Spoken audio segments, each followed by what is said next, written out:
Assalamualaikum warahmatullahi wabarakatuh.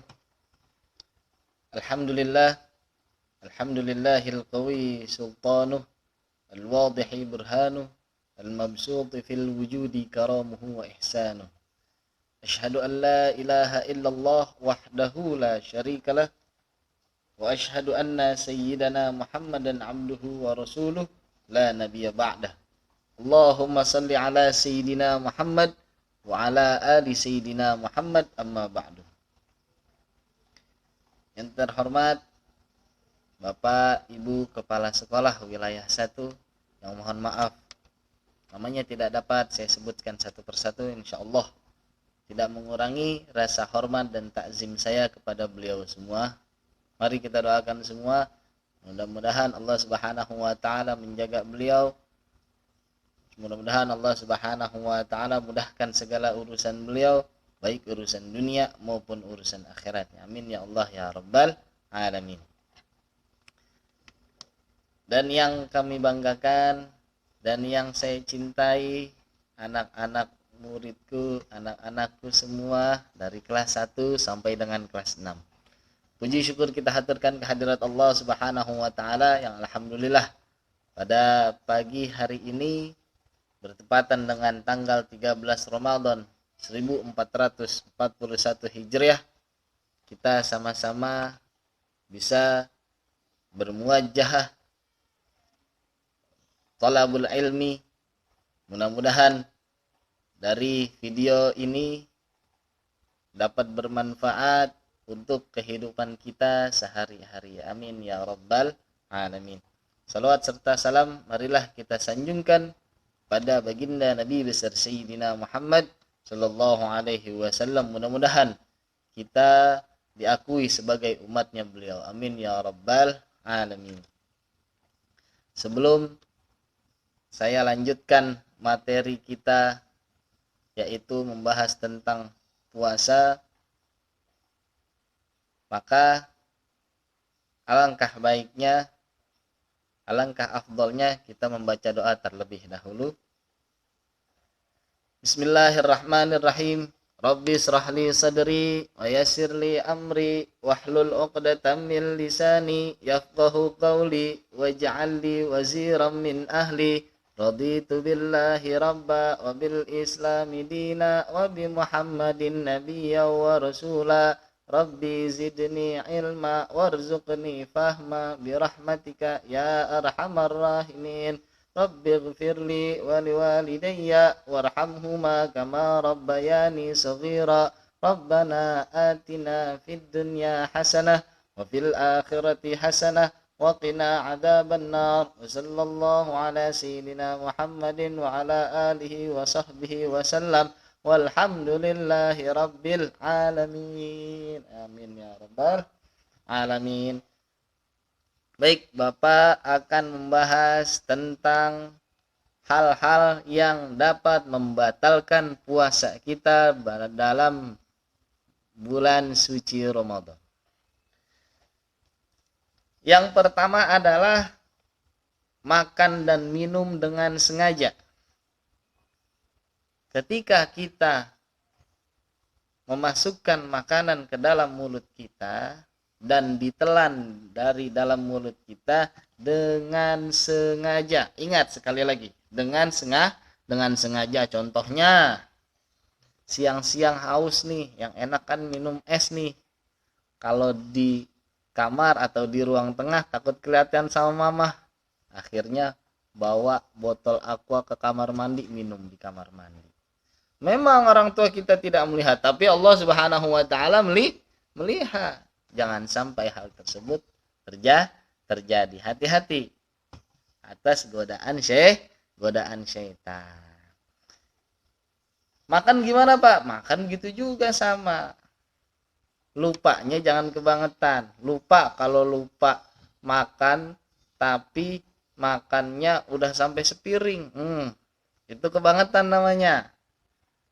Lupa, Pak, maaf, lupa puasa, makan sampai sepiring. Nah, itu berarti lupanya sengaja. Beda dengan lupa yang tidak tidak disengaja. Yang kedua, memasukkan dengan sengaja benda ke dalam rongga yang terbuka seperti telinga, mulut, dan 2 lubang kemaluan. Nah, di sini ada lubang telinga, lubang mulut, 2 lubang kemaluan. Kalau lubang telinga batasannya hanya sampai kelingking saja. Ketika kelingking kita dimasukkan sudah mentok, tidak bisa dimasukkan lagi. Nah, itu puasa kita tidak batal. Tapi kalau kita memasukkan cotton bud, korek kuping dengan sengaja, maka batal puasanya. Kalau mau korek kuping di luarnya aja nih. Nah, di luar sini nih pakai cotton bud boleh, jangan sampai ukuran dari kelingking ini dimasukkan. Lanjutnya apa? Mulut. Masukkan dalam mulut. Nah, Pak, bagaimana Pak kalau seandainya nyobain makanan? Nyobain makanan boleh, tapi jangan sampai tertelan. Maksudnya gimana Pak? Kalau ibu kita masak, ya kan, ini kira-kira masakannya keasinan apa tawar, kurang garam, kebanyakan garam apa kekurangan garam. Biasanya dicobain dulu. Kalau nggak dicobain bisa ketahuan, nggak bisa masakan, cuma ditakar-takar. Gimana caranya? Sedikit kita mencoba di dalam lidah kita. Nah, jadi encep-encep nih. Nah, gitu. Kalau udah tahuan nih kurang atau lebih, langsung buru-buru dibuang, diludahin sebelum sampai ketelan. Setelah itu kumur-kumur udah dibuang. Tapi ingat hukumnya makruh, ya. Terus juga 2 lubang kemaluan. Ingat, dari kubul maupun dari dubur. Nah, kalau dari kubul saya contohkan seperti anak perempuan yang sedang buang air kecil. Hati-hati ya ceboknya, jangan sampai kita cebok dalam atau beristinja dalam buang air kecil itu sampai masuki lebih dalam dari pandangan mata kita melihat ke bawah atau melihat, mohon maaf, kemaluan dari perempuan.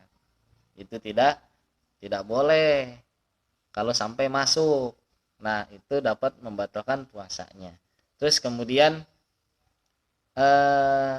dubur atau dari lubang belakang. Seperti kemarin yang banjir, yang hujan deras banjir, banyak yang berenang. Puasa-puasa berenang, ketika kita buang gas atau kentut di dalam air, maka air yang ada di luar akan masuk ke dalam lubang dubur kita, maka itu puasanya batal, hati-hati, makruh.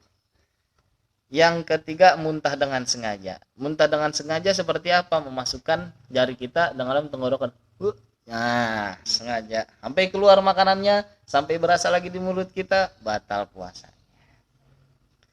Yang keempat, keluar haid atau nifas. Ini biasanya untuk perempuan dan ibu yang sedang melahirkan. Ya, ketika keluar haid, darahnya otomatis puasanya juga batal. Yang kelima, gila, hilang akalnya, otomatis langsung batal. 6, murtad, keluar dari agama Islam. Yang ketujuh, nih biasanya untuk laki-laki ya, keluar mani dengan sengaja. Nah, ini yang tidak boleh kalau di hari puasa atau pada saat berpuasa, otomatis batal. Kemudian lanjutnya, kalau seandainya keluar maninya tidak sengaja, seperti kalau malam bermimpi, bagaimana Pak untuk melaksanakan puasa nantinya? Ketika masak sahur atau makan sahur, setelah makan sahur langsung mandi janabah atau mandi junub. Nah, setelah itu, setelah masuk waktu imsak, waktu subuh, kita telah suci, dilanjutkan seperti semula, puasanya tidak apa-apa. Yang kedelapan, bersetubuh di siang hari. Nah, ini biasanya untuk orang yang sudah dewasa, orang yang sudah nikah, bapak atau ibu kalian yang sudah menikah. Maka diharamkan oleh Allah dapat membatalkan puasanya juga bersetubuh di siang hari. Kifaratnya apa? Berpuasa berturut-turut selama 2 bulan. Tidak boleh sampai batal. Oke, ini aja yang dapat Bapak sampaikan. Sebelumnya Bapak akan memberikan pertanyaan kepada kalian semuanya. Yang pertama pertanyaannya adalah sebutkan hal-hal yang membatalkan puasa.